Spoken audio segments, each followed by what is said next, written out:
যা চাইবে আমি তাই দিব। কেউ যদি আমার কাগজপত্র বের করতে পারে এবং ইভেন যে বলেছে যে ওই বিটিএল গ্রুপের সাথে যদি আমার কোনো সম্পৃক্ততা পায় লিগেলি এবং ব্র্যান্ড প্রমোটার হিসেবে, ওইটা ছাড়া মানে প্রমোশনের জন্য। এখন আমাকে আরেকটা কোশ্চেন করেছিল যে আপনি কেন ওই চেয়ারে বসে। আমরা আর্টিস্টরা যখন কোনো অফিসে যাই বা কোথাও যাই, এটা একটা ব্লেসিংস আসলে আমি বলবো, যে সবাই না চেয়ারটা ছেড়ে দিয়ে বসতে দেয়।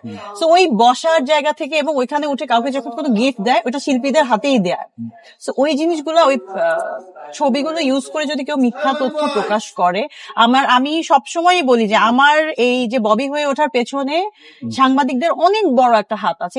এই যে আমি যার দিকে তাকিয়ে দেখছি যে সে আমার সেই শুরু থেকে শেষ পর্যন্ত এখনো আছে।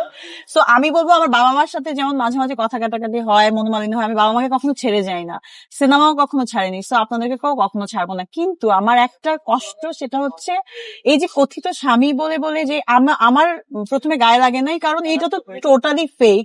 বাট আমার ফ্যামিলির খুব খারাপ লাগছে। আমার ফ্যামিলি যারা বাইরে থাকে, ওরা তো আসলে দেশের এত যে নিম্নমানের কিছু জায়গা থেকেও মানে যেমন সবাই আর্টিস্ট না, সবাই সাংবাদিক।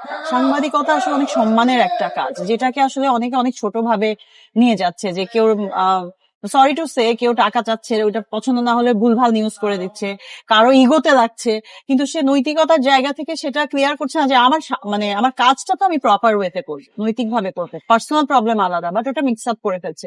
সঠিক প্যাড আর সঠিক তথ্য দিয়ে এসব সামলে নিব এক হয়ে। Monalisa sanitary napkin. তো তাতে কি হচ্ছে, এমনি আমাদের এখানে শিল্পীর এত ভালো ভালো শিল্পীদের সংকট, আবার সেই শিল্পীর পেছনে যদি এইভাবে মানুষ লেগে যায়, ওইটা একটা ভালো ফ্যামিলি থেকে এসে কাজ করাটা অনেক কষ্টের হয়ে যায়। যেমন আমি যদি মানসিক চাপে থাকি, আমার ফ্যামিলি থেকে, আমার মা অসুস্থ, এই নিউজ গুলো দেখে সবার অ্যান্সার করতে পারছে না, আমাদের তো ম্যাক্সিমাম সবাই দেশের বাইরে থাকে, তারা আরো বেশি বুঝতে পারে না যে এরকম কেন নিউজ আসবে, এত অদ্ভুত, তোমার বিয়ে হয়েছে আমরাই জানি না, এটা কিভাবে হয়।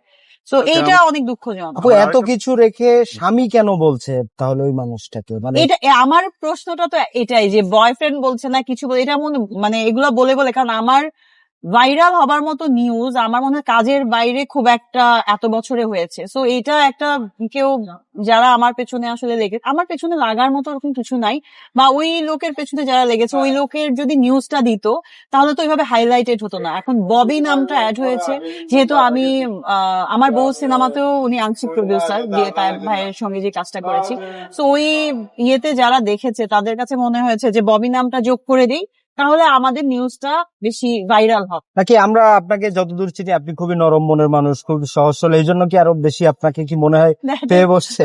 ওয়ান অফ দ্য পয়েন্ট, আমি কিন্তু এগুলো কথাই বলতে চাই না, বাট আমাকে এখন আমার কাছের মানুষ বলছে যে একটুখানি কথা বলো, তো আমি আমার স্টেটমেন্টটা পেজে দিয়েছি, ক্লিয়ার করেছি, এবং আমার যারা কাছের মানে যারা আসলে আমাকে খুব ভালো মতো চেনে সাংবাদিকদের মধ্যে, ওনারাও সুন্দরভাবে নিউজগুলো করেছে, সো দ্যাট এটা একটু ক্লিয়ার হওয়াটা উচিত। কিন্তু এখন এত মোবাইলে যারা ইউটিউবে চ্যানেল করে এবং এইগুলা নিউজ, ভুলভাল নিউজ দিয়ে দেয়, ওদের রিচটা আসলে এত, ওই জন্য একটু মানে আমার ফ্যামিলি থেকে সবাই একটু আপসেট।